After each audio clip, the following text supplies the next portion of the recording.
Audio Jungle. Audio Jungle.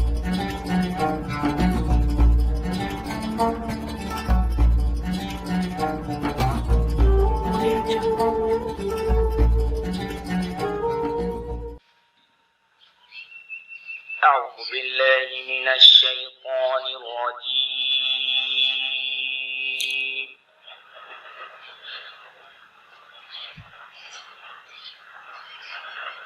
بسم الله الرحمن الرحيم.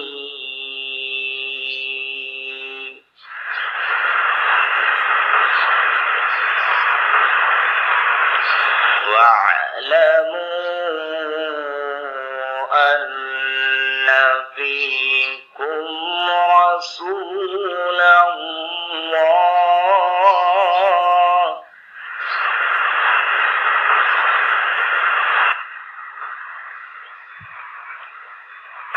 لو يطيعكم في كثير من الأمر لعنتم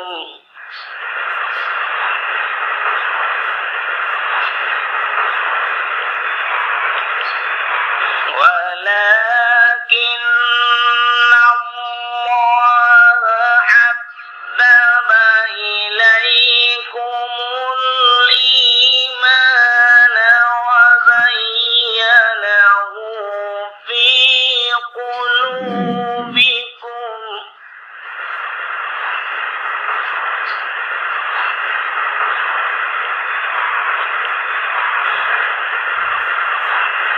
وكره إليكم الكفر والفسوق والعصيان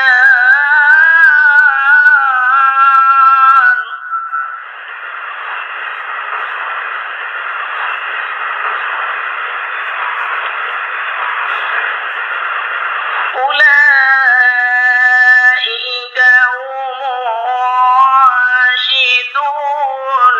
فضلا من الله ونعمة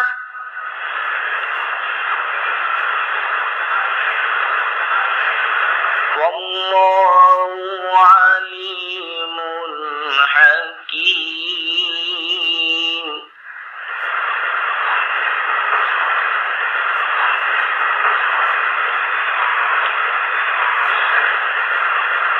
وإن طائفتان من المؤمنين اقتتلوا فأصلحوا بينهما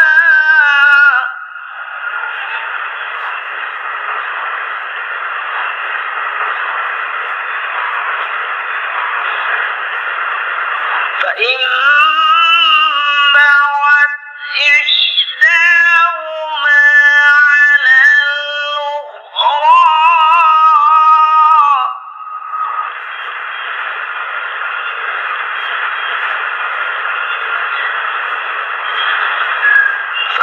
فقاتلوا التي تبغي حتى تفيء إلى أمر الله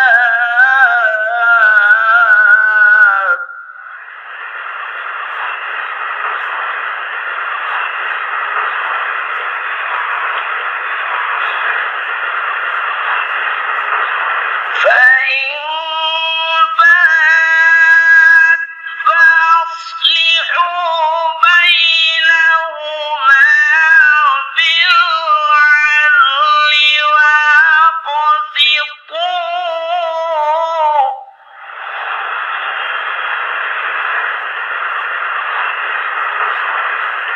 إن الله يحب المقسطين.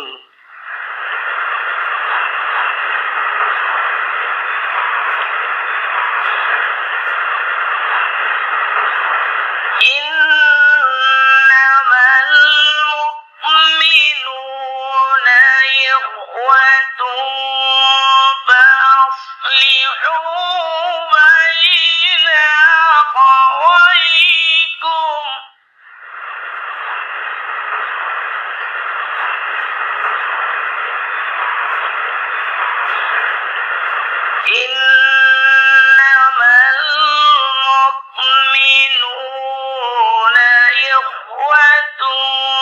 فأصلحوا بين أخويكم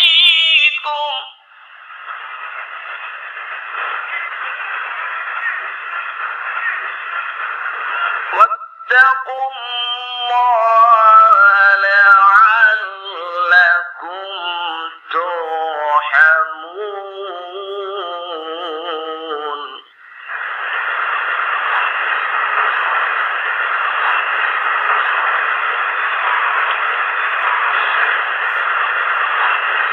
إنما المؤمنون إخوة فأصلحوا بين أخويكم واتقوا الله لعلكم ترحمون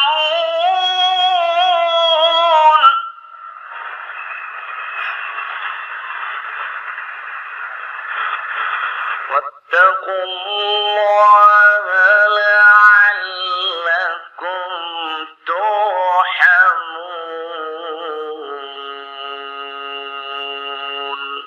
صدق الله العظيم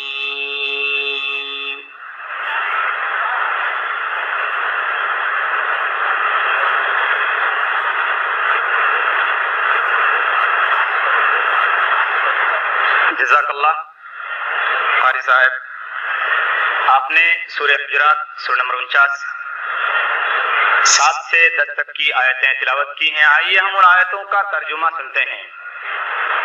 اللہ کی پناہ میں آتا ہوں میں شیطان مردود سے۔ اللہ کے نام سے شروع کرتا ہوں جو بڑا مہربان بہت رحم کرنے والا ہے۔ اور جان رکھو کہ تم میں اللہ کے رسول موجود ہیں، اگر وہ عموماً تمہارا کہا کرتا رہے بہت سارے معاملات میں تو تم مشکل میں پڑ جاؤ، لیکن اللہ تعالیٰ نے ایمان کو تمہارا محبوب بنا دیا ہے اور اسے تمہارے دلوں میں زینت دے رکھی ہے، اور کفر کو اور گناہ کو اور نافرمانی کو تمہاری نگاہوں میں ناپسندیدہ بنا دیا ہے۔ یہی لوگ سیدھے راستے پر ہیں اللہ کے احسان و انعام سے، اور اللہ دانا اور باحکمت ہے۔ اور اگر مسلمانوں کی دو جماعتیں آپس میں لڑ پڑیں تو ان میں میل ملاپ کرا دیا کرو، پھر اگر ان دونوں میں سے ایک دوسری جماعت پر زیادتی کرے تو تم سب اس گروہ سے جو زیادتی کرتا ہے لڑو یہاں تک کہ وہ اللہ کے حکم کی طرف لوٹ آئے۔ اگر لوٹ آئے تو پھر انصاف کے ساتھ صلح کرا دو اور عدل کرو، بے شک اللہ تعالی انصاف کرنے والوں کو دوست رکھتا ہے۔ یاد رکھو سارے مسلمان بھائی بھائی ہیں، بس اپنے دو بھائیوں میں ملاپ کرا دیا کرو اور اللہ سے ڈرتے رہو تاکہ تم پر رحم کیا جائے۔